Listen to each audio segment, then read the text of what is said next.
Hi, everybody. Welcome to another episode of Conversations with Annie and Kate. Hi, Annie. Hello, hello. And our guest today is Elaine Stead. And Hi. Annie's going to introduce her.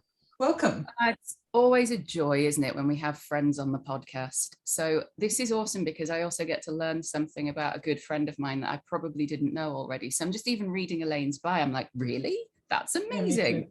Yeah. So Elaine is a venture capital investor. She's based in the beautiful Adelaide. Her track record, gosh, like 80 startups she's invested in across Australia, the US, and Southeast Asia. She's a scientist turned entrepreneur turned VC. And honestly, it's like, how do you do all of those three things? I don't know how you do that. She's invested in startups like Vinamofo. Big fan of Vinamofo, been a customer for many years. Fluent Commerce, Hatch Tech, Pet Circle.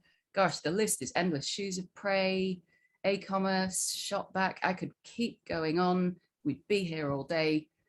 She's also the director of Cicada Innovations and an advisor to federal governments on the Entrepreneurs Program.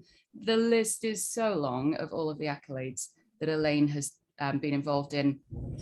She's been a huge supporter of the tech innovation system across Australia for many, many years. She's a hugely trusted advisor and investor. We're super, super lucky to have you on the show. Welcome, Elaine. Thank you so much. Thank you, ladies, and hi to everyone who's listening at the moment.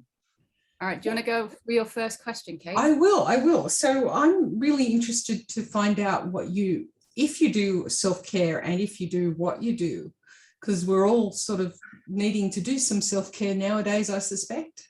Yeah, no, we absolutely are. And I was worried you were going to ask me that question, Kate, because I am terrible at self-care, but I've had to be slightly better at it these days than I used to be. So I think, it's pretty well known that I have had depression and anxiety and have battled that for quite a number of years. And so I think self-care when you're struggling with some of those things in the background is probably more important than it maybe ordinarily is. And I think added on top of that, everyone's battling a pandemic and there's lots of extra pressures and stresses on everyone at the moment. So I wish I could be more, do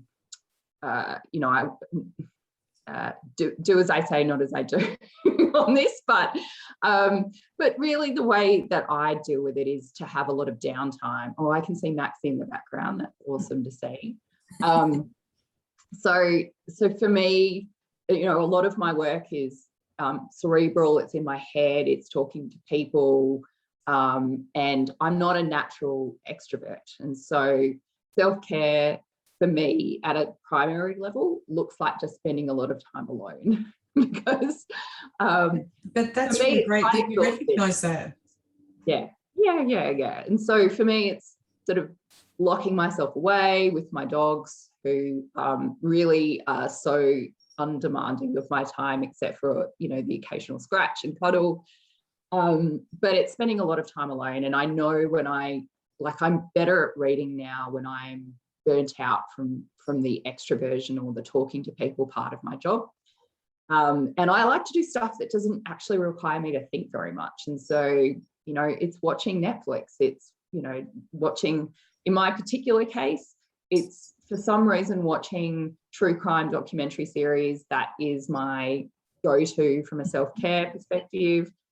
But I also, I do the other stuff, which is maybe, a little bit more extreme, which is I see a psychologist all the time because I think I have an extra requirement to kind of just make sure that I'm checking in with someone objective who can tell me, if I'm starting to veer off, the worn path and into some areas that perhaps I shouldn't be walking into. And so I think those things all together are probably the biggest component of like self-care for me. Dogs, time alone, watching serial killer, true crime documentary series, and seeing a psychologist. Getting help should not be something that's sort of a taboo or a weird thing either. It's Mum and I, so my dad passed away recently, and Mum and I are kind of getting bereavement counselling because I've not done this before. Yeah, I don't know how to deal with that. Why Yeah. should I think that I should magic up the tools to do that by myself when there are experts out there who can help you do it? So Absolutely. yeah, we should talk about therapy and counseling or psychiatrist, psychologist, whatever. If you need it, go get it. 100%. I just look at two of us are wearing glasses. Like, we've got help for seeing. Why don't we have help for mental health? You know, it's just the same thing.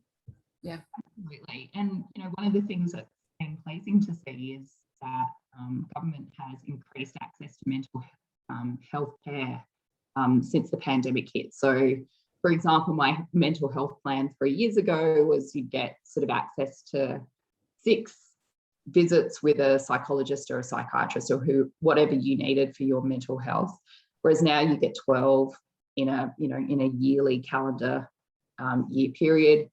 So it's good to see that there has been a recognition that this is an absolutely essential service that Australians need to have the ability to access if they so desire. And you're right, Annie, people talking about it more openly and doing so in a way that isn't taboo encourages, you know, more people, I think, to try and exactly do that, Kate. You know, you get a prescription for your eyesight. Why wouldn't you get a prescription for your head to make sure that, you know, everything is as it should be? Yeah, really good. Hey, what are we drinking? So I am drinking a local Adelaide Hills, I think it's actually a GSM. Yeah, sorry, I should have checked that before you asked me that, Kate. A nice red. Anything from South Australia is good. You've got so many good vineyards down there. I know, we're so lucky. And we get to visit them at the moment. That's the even luckier part. I'm very jealous of you. I haven't left my very small village for yonks. What are you on, Annie? I'm on my, obviously it's morning for me here, so I'm on my big old mug of Yorkshire Gold tea. I've just discovered Yorkshire Gold. It's delightful. It is lovely, isn't it? It's sort of got a big, warm, malty hug. It's really good. It's really good. I'm drinking a gin and tonic, which is a lovely gift from my lovely friend Selena. And it's called the Suburban, and it's an Australian contemporary gin with dandelion, prickly pear, blackberry, and fennel. Wow. Quite the mix. Yeah, it's very tasty. Anyway. My starter question for you, Elaine. If you could go back to your younger self and give your younger self some advice, what would that advice be? I think there would be 2 things. One would be to relax, because you know, one thing that's plagued me since I was very little was anxiety, and in many ways I think it was a positive thing, but the devil is in the dose, right? And so I think it has been a net negative for me. And so I guess one of my bits of advice would be to try and tell myself to relax. But I also say that knowing that there is absolutely no way, if someone had told me to relax, I would have been able to relax. But I really, you know, if I think about my young self with some sort of empathy and nurturing, like that's what I would want to say to her, is just like, let it go, kid. The stuff that you're worrying about, or the stuff that you think is so critical to your peace of mind, doesn't matter in broad scheme of things. I think you probably I would have said go see a psychologist. Well, I think you get a different perspective as you get older and you look back. You know, you don't know what you don't know. No, you absolutely do. And I mean, I had my parents who would say the same thing to me, and this is how I know it wouldn't have mattered if I'd said this, but yeah, so perhaps if I was to answer that more accurately, it would have been to say go get some psychological help earlier. I think that would have changed my trajectory quite a bit, and not be so wary of doing that, I think. Why do you think you were wary of it? Is it just sort of the social stigma of it, or? Yeah, so I thought, so it took me a really long time to work out that I had an anxiety disorder. So I just thought I was highly strung or highly ambitious, or so for me, it didn't really register that I had a mental health issue until I was in my 20s. But and it was only when I had my sort of first, what I call kind of nervous breakdown, which was really just a burnout, right? And that forced me to go see a psychologist, that it was the first time someone had said, actually, I think you've got an anxiety disorder. And it made everything from like 6 years old and onwards just go click, click, click, click, click. Like it all fell into place. And so I think that was actually the thing. It wasn't so much a stigma, it's that I didn't actually realize that I was sort of an aberrance from the mean.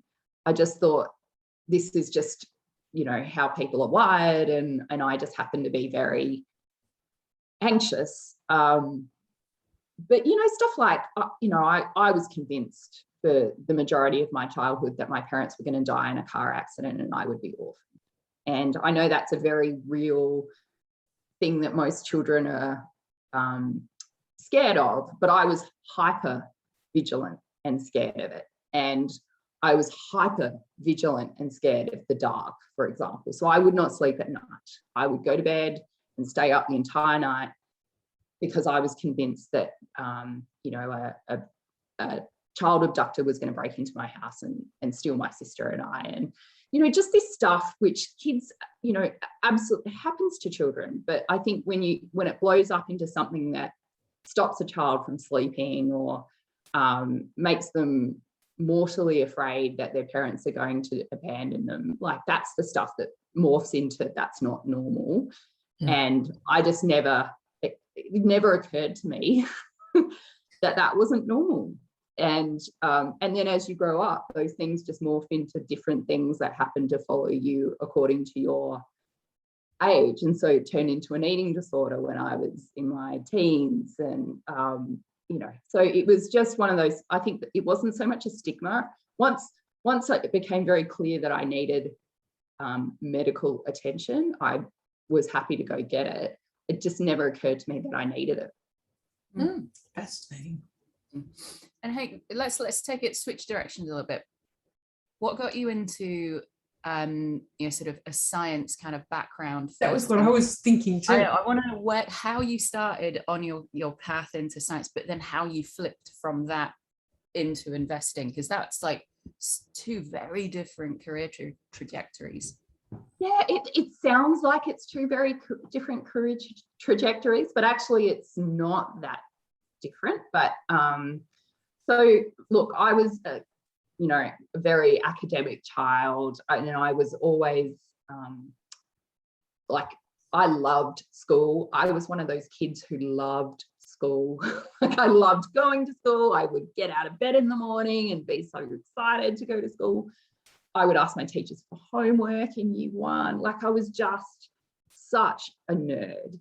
And I'm nodding, by the way, I'm nodding. I feel it. I'm with you.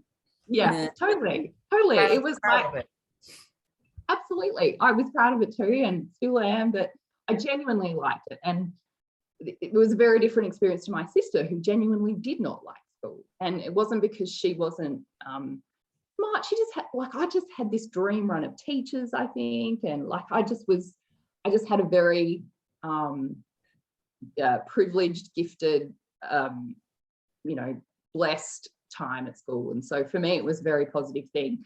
I always loved the sciences. I had some amazing science teachers. And I think as you go on through, you know, primary school and high school, and you sort of narrow down your interests, it was always the sciences for me. And so when I finished school and was trying to work out what I wanted to do at university, I was actually thinking I would come back and be a science teacher. That was actually what I wanted to do. And so the easiest way to do that was to do science first, a science degree first, and then I was going to go into a teaching degree. And once you get into that science degree and you start to sort of dig a bit deeper into various different topics, it was just, you know, it was utopia for me. And I kind of got to the end of that degree and I didn't want to go do teaching. I just thought, oh, maybe I'll be a scientist. Even though that was what never... kind of science? What were you interested in? So biology was my kind of first love, I guess. So at university, I did physics, I did maths, I did chemistry, I did, you know, all of that stuff. But I think as I kind of went on in my science degree, kind of narrowed down into the life sciences. So that was kind of focus for me. I ended up majoring in biochemistry and immunology and microbiology, but I went on and did an honours degree in biochemistry because that was kind of my I guess, my real passion at the time. And then once they get you into that honours degree kind of stream, the way that universities are set up is there's no other path for you. It's you're now going to be a research scientist. I think it's a bit different now, but sort of 20 odd years ago when I was going through, it was very blinkered, which was do an honours degree, go and do a PhD. Once you finished your PhD, you go and do a postdoc in an excellent lab in Europe somewhere, and then you come back and you apply for a fellowship and you become a very famous scientist in Australia. That was like your path, and it was a very well-worn path. But I got to and I did my honours degree and it was great and I loved it. And, you know, I had such a fantastic research experience that I decided to do a PhD. And then my first year of my PhD, I'd completed a year, and I guess the area that I was researching, another lab in Europe scooped us and published exactly the same thing that I was doing in my PhD. So I had to start again. Oh, that's such bad luck. Yeah. Well, it could have happened later, right? So in a way, it's better to happen first year than third. Yeah, but it meant my PhD took 5 years instead of sort of 3.5. And then it was just a slog. Like it was a slog because of that, you know, just a whole bunch of other reasons. But I kind of got to the end of my PhD and I just knew that I did not want to be a research scientist. And as much as I loved the science and you know, the theoretical part of what we were doing, I did not love sitting at a bench doing experiments. And the particular experiments I did would have to go for like 48 hours, and I'd have to do them in a cold room, and I wouldn't be able to go to sleep for 48 hours. And, you know, it was just, it was brutal. And that's normal. Like, you know, that wasn't anything particularly heroic, but it just made me realize, okay, like if I have to do this for the rest of my life, I am going to wither into a, you know, so I just was like, it's not for me. So then I started to think, well, what, you know, I don't want this whole trajectory of, you know, a science degree, an honours degree, a PhD to be for naught. How do I try and still use this for something that, you know, could sort of be a platform for my career? And actually during my PhD, my group had filed a whole bunch of patents on the work that we were doing, which eventually got licensed to a biotechnology company, including one that I was an inventor on. And that kind of introduced me into the commercial side of research, which really was my first introduction into that whole world. And that was, for me, the first time I saw that there was like a business side to research. And I thought, oh, you know, because I'd worked in retail for like, you know, 12 years, you know, while I was doing my PhD, and before I was like you know, as much as I'm not an extrovert, I was kind of good in that job, and I sort of loved that sales aspect of it. So I thought, well, maybe there's a way I can marry these different backgrounds and find a way to find a path in this world where I can still use that background, and it not be a waste. And so Eventually I ended up working for that biotechnology company, and then joined the University of Adelaide not long after in their technology transfer office, which I started out as an intern and then spent 5 years there, ended up being deputy director. And it was just the greatest apprenticeship for me, because I got to use my background to help work with academics to help them understand the pathway to commercialization. But I had to do this in such a fast fashion, almost like fast fashion, where you have to work out very quickly whether this plant variety has got commercial impact, or this defense technology has got an ability to be commercialized with defense primes, or and it was just a raft of different technologies and areas, and I loved that. What that really made me understand was, while I'd spent my entire academic career narrowing my focus into this one area that I understood very deeply, the thing that really made me excited was being able to work across a broad spectrum of technology areas, but apply these principles, which were pretty straightforward across them. Do you have a market opportunity? Are you solving a real problem? Are there, is this ready for someone to kind of receive it and run with it, or do you need to continue to develop it further? And I was sold from then. And so that was what sort of flipped me into the commercial side. But then, to cut a long story short, I ended up spinning out a company and running that as CEO for a little while, and raised venture capital through that process for that company. And that kind of introduced me to the venture capital part of that whole baton relay of, you've got innovation, then you've got, the whole early stage commercialization side, then you've got the risk capital side. And one of the venture capital firms that I pitched to ended up recruiting me, and then I've been in that ever since. And have you, sort of on that question point now, you've been in venture capital ever since. Is it that variety of just, because it sounded like when your eyes lit up when you started to talk about, I'd got to work this out really quickly and had to have an opinion on it really quickly. And venture capital is obviously very similar. Is that what it is that sort of keeps you entertained and engaged, that variety? Yeah, I think variety is part of it. And the other part is I quite like solving problems. So, and I feel like if you're part of the entrepreneurial ecosystem, regardless of the role that you play, whether you're an entrepreneur or venture capitalist or anyone who plays a role, you're helping to try and solve a problem. And the problem is different every day. And I do absolutely think that variety makes a huge difference to my interest levels. But I do like, just from a cerebral perspective, I like problem solving. But the other part of it is I like building things. So I think the reason why this particular ecosystem, I have been engaged with it for such a long time, is it feels good to be involved in something that is genuinely trying to build things. Like, we're trying to build new businesses, we're trying to solve new problems, we're creating jobs as we do it. There is something very, I hate to use this word, but it's the only one that's coming to me right now, fecund about it. Like, it's, there's nothing destructive about it. Yes, you might be disrupting industries, but it's all about creation and growth. And I just love being associated with that. It's addictive, isn't it?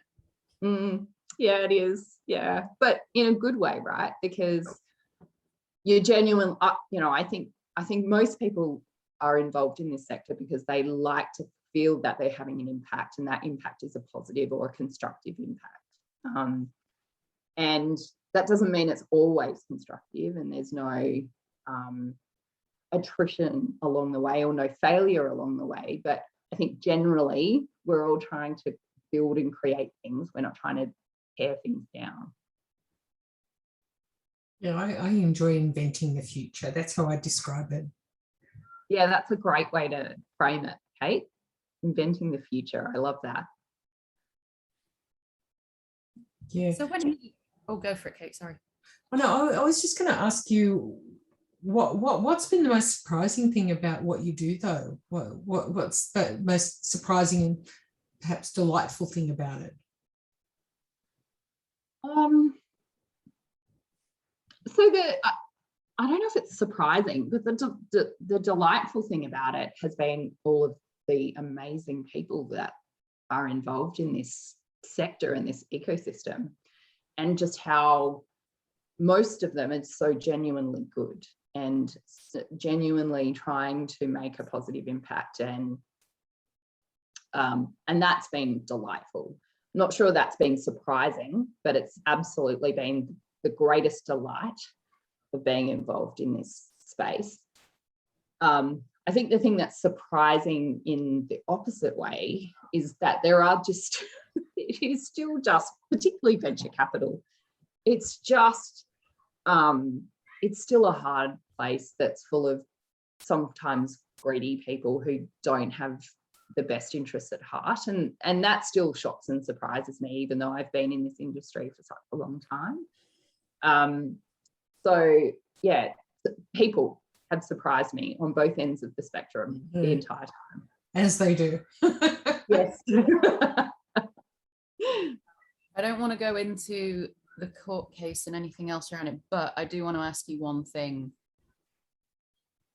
What made you go and defend yourself and do it in such a public way when you knew it was going to take a lot out of you? What pushed you to back yourself? And by the way, I'm bloody glad you did. But just, that must have been such a tough decision. So in the end, it wasn't a hard decision, because I think it's what happens, in my case, it's what happened when I was backed into a corner where I had no other option. So I had no other option, and I had nothing to lose except to go down this path to try and set the record straight. So for me, it wasn't a difficult decision. It was actually it was the easiest decision I made. In fact, it was something I had wanted to do for quite a long time but wasn't allowed to. So finally, where it got to a point where I just thought, this is going to keep happening unless I stand up for myself and try and correct the record. And I didn't have any other option. So I felt like it was a less of a decision that I was given more than, and it was more of a decision I just had to make. Right. Well, like I say, I'm so proud of you for what you did. I can't imagine how tough it must have been. Yeah. No, it was like, no one wants to be in litigation, right? Like, it's horrible. And but I think when you feel very strongly that you've got a different story that needs to be told, and you're confident about laying yourself open and having everything interrogated, which I was, right? And I think that's the thing that was gets overlooked, right? Is that I don't think people go through defamation cases willy-nilly. It's very expensive. It's and it takes a lot out of you. So you really only do it unless you genuinely think that you've been wronged and you're prepared to have everything, kind of have your entire self and all of your details flayed open for the public to see. And I just knew if that happened, that I would be okay. Like I felt like I was in, I felt like I was right. And so I really was happy to move forward. Was that just sort of you just sort of taking control of your own story back a bit? It definitely was part of it, Kate. So for a long time, and still now, I have such a large amount of shame with that whole process.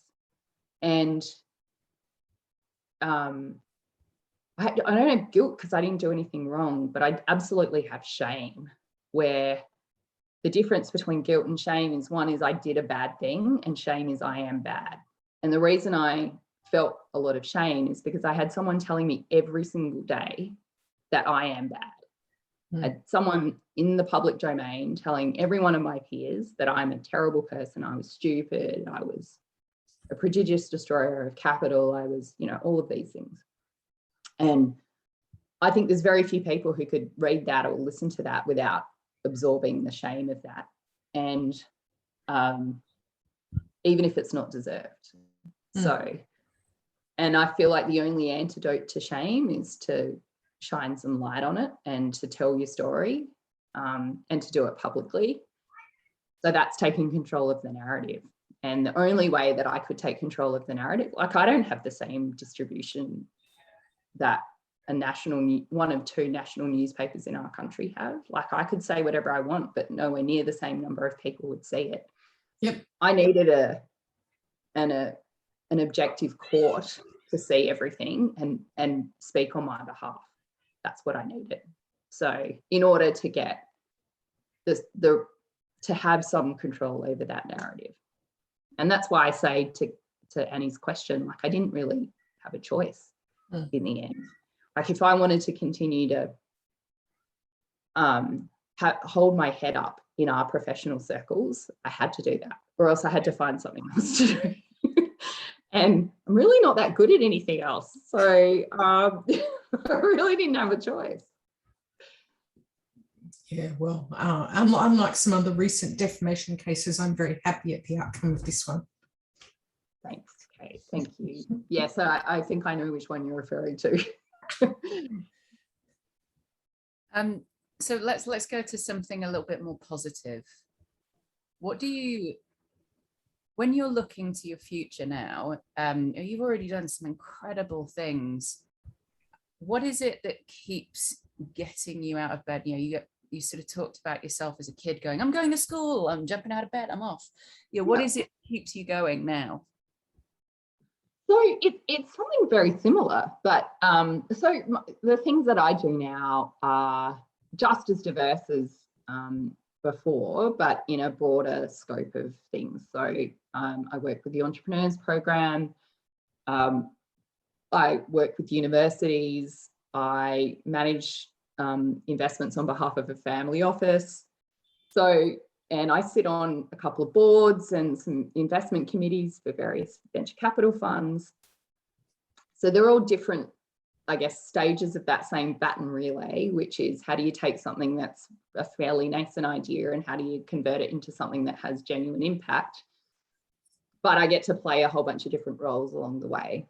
And that's what excites me again. So it's not very different. I'm pretty simple in that regard. Like I've just got a variety of things that I get to work on, but it's all working towards this building, creating growth, jobs.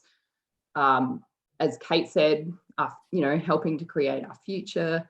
That's the stuff that gets me really excited. And I like that it's all very challenging. Like none of it is easy. None of what you guys do is like, it's like, it's all very tricky, but that's the cool, challenging part of it, is that we're trying to figure this all out ourselves collectively together. And it's not straightforward, or else if it was super straightforward, everyone would be doing it. That's the bit that, like, it's like there's an intellectual element to it. There's a competitive element to it. And there's a huge kind of impact element to it. And I think it's those three things together that make it super and still interesting and engaging to me. I don't know. How do you guys feel about it? Like, you're in the same sphere, so I'm keen to hear how you think about it too. We're working on a new startup together. There you go. Kind of in stealth mode at the moment. we need to talk to you about it actually afterwards. Okay.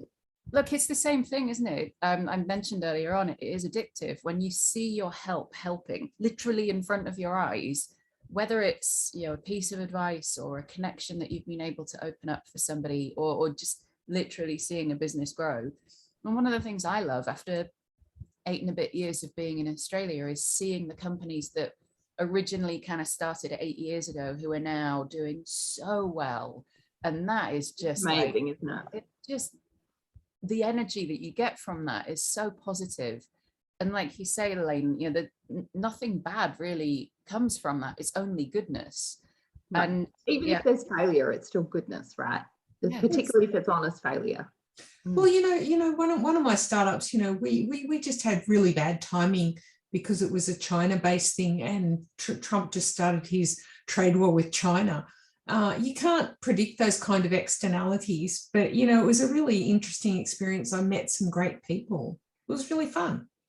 And there's so many startups, for example, that have probably died because of the pandemic, right? And no one can look at them and say, well, you're a terrible business. It was just, sometimes businesses are just really vulnerable to these external events that they have absolutely no control over. And, the pandemic, I think, has exposed that for a lot of companies. And it's the same as the example you just said, Kate. Like, sometimes timing just sucks. Yeah, well, one of my neighbours opened a wine bar just before COVID, just really bad timing. And there's no thing you can do with a wine bar that is digital. So no. And I think the other thing is the network that you build over the course of that life cycle is just extraordinary. And I've met people who I would never have been able to get in touch with, as a result of the being in the startup space. So yeah, I just love that. It's the variety. I'm with you on that one. But it's the seeing the help, and also just the incredible people that you get to meet along the way. Yeah, it's amazing, isn't it? Like, these just extraordinary people doing extraordinary things, and doing so in the most of the time in the humblest of fashions. Like, no one would have heard about what they're doing or building, but for the fact that we happen to be in this industry, and it's small and you hear about it. Like, I think it's extraordinary, and it's a privilege to be part of it. It's a privilege, and it is something that we all love dearly, but we also know it's kind of still a bit broken. It's for sure broken.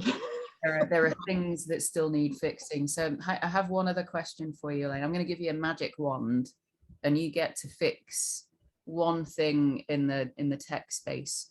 What would you like to see in Australia or worldwide? Well, up to you. You can choose whether it's around the world or whether it's just Australia. Look, my obvious answer to that question is diversity. So, I think the 80-20 rule, what's the one thing that you could do that would have 80% of the impact? And I think it would be to change our views around diversity and wave a magic wand to have a greater representation of diversity. And I don't just mean gender, I mean in every sort of representation, have greater diversity at all levels of the baton relay, right? So particularly in decision-making positions, I think that would supercharge and catalyze everything. And it would level us up and save us 20 years, I'm pretty sure. But unfortunately, I don't think there's a magic wand that's going to make that happen anytime soon, Annie. Like, I think that particularly you two ladies are great advocates for that. But we're sorely lacking. What is it that's holding us back? Oh, by the way, that's Ginny in the background. She's just had Ginny! Hello. She's crazy, rubbing herself on all of the furniture to get dry thing. I'm surprised my dogs aren't in here at the moment. Sorry, what was your question, Annie? Why do we not have it? What is it that's holding us back so much? Why is it that it's still going to take another 20 years to get there, do you think? I'm sorry, I'm just going to say men. I'm sorry, Elaine. I know she asked. We may as well be one. That's Mum as well. Say hi, Mum. Hi, Mum. Hi, Mum. I'm Mrs. Parker. Oh dear. Carry on. So, is it just that is it the laziness of men? Is it the deliberacy of they don't want diversity in the space? I'm fascinated because it's sort of one of those things that we all know that diversity is going to be better for everybody. It's going to be more profitable. The products that we design are going to be better. The solutions that end up in market will be better. It's like, why would you deliberately hold back from that? Because it requires proactive action. And so, for example, the first most confronting way that we need to fix diversity is a whole bunch of men in power need to step aside. And that's really hard, right? So where there's the biggest decision makers is still very white and male and misogynist. That too. But we're trying to change it at the moment. And even the sort of people who claim that they're pro-diversity are trying to change it from the bottom of or the top of the funnel instead of the decision makers. So it's not the top of the pyramid, it's the bottom. So, for example, let's say in VC, if you are trying to change your gender equity by hiring more associates that are female, and you have to wait 15 years for them to work their way up to partner, well, that is going to take a long time. But in order to change the people making decisions at the top, someone at the top has to step aside. That's really hard to force or ask people to do. And that's why I think it's hard at the moment, and we're seeing very slow change, is because I think all of the change is coming from the ground up, not from the top down. And that's a really good point. And I think, we probably need the change to come from both ends of it. Yeah, and I think there are some amazing allies out there who've taken a different path. So, for example, one who I'm, constantly impressed by is Justin Ryan from. He used to be with Quadrant's Growth Fund, so that was their closest to a VC fund. He was the managing partner there.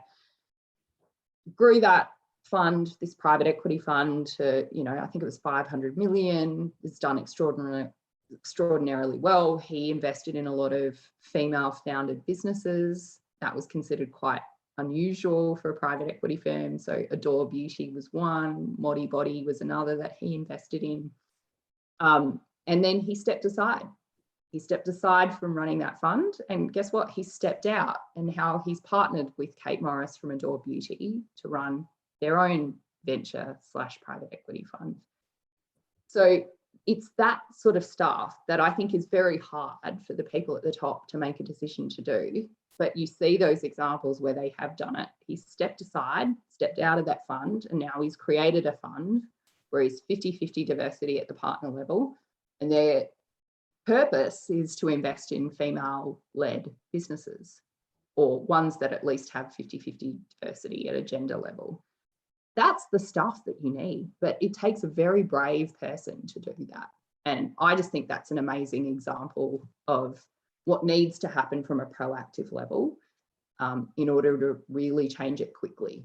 Otherwise, we're going to be here in 20 years and we'll inch up, by 5% or 10% here or there. And it'll all make a difference, but it'll just be slow and incremental.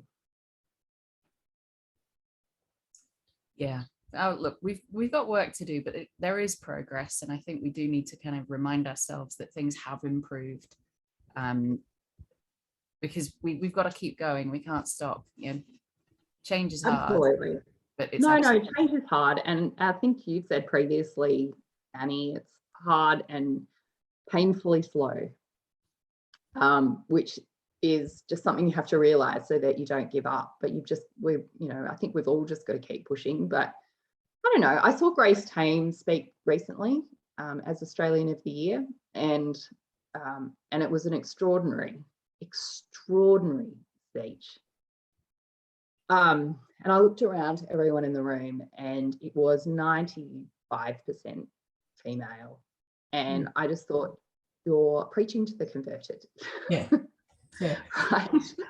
That's part of the challenge. I'm conscious that if we just think about the technology adoption curve, we're probably early adopter type people, and the bulk of the people are back in the laggard spot, you know. So, and a lot of the people at the top of organizations are probably in the laggards group too, you know. So they don't have a propensity to embrace change at the best of times. No, and it requires self-sacrifice in order to do it, right? And I don't think many people outside of, I think our little ecosystem in startup world is not representative, is a bit of a bubble. It's not representative of how the rest of the world behaves and reacts. And I think we need to acknowledge that in the rest of corporate Australia, asking someone to step aside from their incredibly influential, very powerful job in order to make way for someone who deserves that role, but perhaps might have missed out for cognitive bias or, you know, whatever bias, is a big ask. It requires some heroism, I think. Or it could just be solved with money. If you gave them the same money for stepping aside as for staying in the role, would they go? Maybe we need a fund for that. I don't know. I think it's, yeah, look, I mean, obviously if I had the answers, we'd solve it. But yeah, well, I just think it absolutely relies on people with power conceding that power, and that's really hard. I think history has shown that that doesn't happen easily. Well, we could just fight them for it. Right, which is what happens, but that's why it's slow and it's going to take, you know, a few more decades. I think, what did we get to now? We've got at least every ASX 200 board is no longer 100% male. Yeah. And that was quotas established in like 1990 something, I think. So like it takes a long time. And well, it took the threat of quotas. They didn't put quotas on, but they were threatened with quotas, and they all said, no, we can do it. Leave it to us. And they did, because they didn't want anyone to impose it on them. So, you know, the threat of quotas is always a good thing. I'm a huge fan of quotas. I am too. So, but hence the reason why it's just incrementally painfully slow. Well, hey, we can't leave the podcast on a down. No, we can't. So let's what's the coolest piece of innovation you've seen recently? The one that's got you most excited, Elaine? Oh God, like there's so many, but I think the group that is impressing me the most at the moment is a startup that's come out of the ANU called Quantum Brilliance. So their goal is to have essentially the equivalent of a personal quantum computer.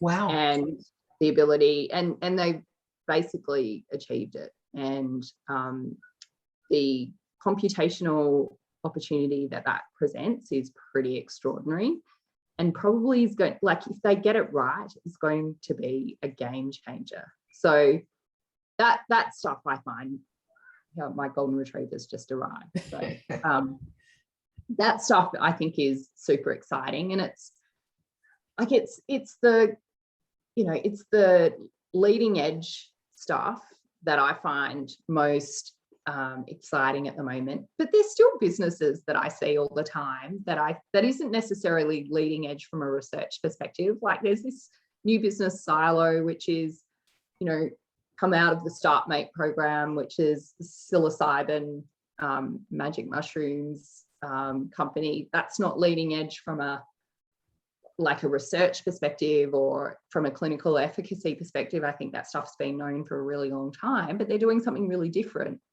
trying to bring that to the average consumer. And I think that's really exciting, right? So again, like it's probably pretty obvious to the listeners that I find it pretty easy to get excited about these things.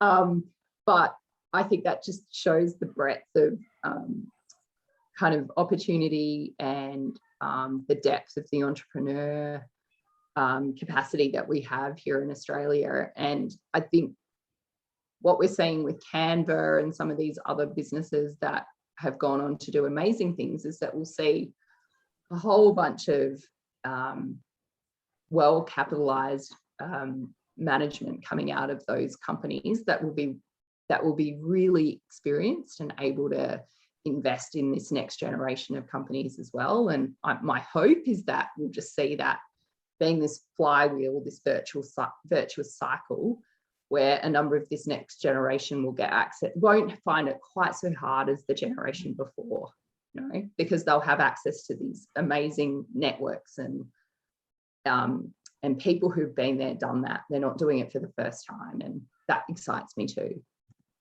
Well, seeing that multiplier effect, isn't it? That sort of the multiplier effect of not just the investment dollars, but the knowledge, the access to talent, advisory, literally everything is starting to sort of have this exponential growth. It's wonderful. Yeah, that is my hope. Yeah. And I think just people who've been around the track once before, so that they've been through the entire life cycle, is so important, because, you know, when you're dealing with startups that have never done it before, they don't know what they don't know. Exactly right, Kate. Exactly right. And just for someone to say, you know what, we did that, and here's the track for young players. Maybe it doesn't apply to you, but have a think about this. I don't know. That stuff is just invaluable because, you know, if you can avoid spending a whole bunch of money or going down a rabbit hole that you don't need to go down, oh God, that's just like gold for a startup. Yeah, yes, indeed. And that is a really nice and positive note to end on. So thank you so much. It's so lovely to see you both. My pleasure. So lovely to see you both as well. And especially you, Annie. I hope that you get to book a flight soon. I hope you get home before Christmas. That's the plan. Fingers crossed I'll be home before Christmas. I can see Fred and hug you both. And hopefully quarantine at home. So thank you very much. Good night. Bye, everyone. Bye.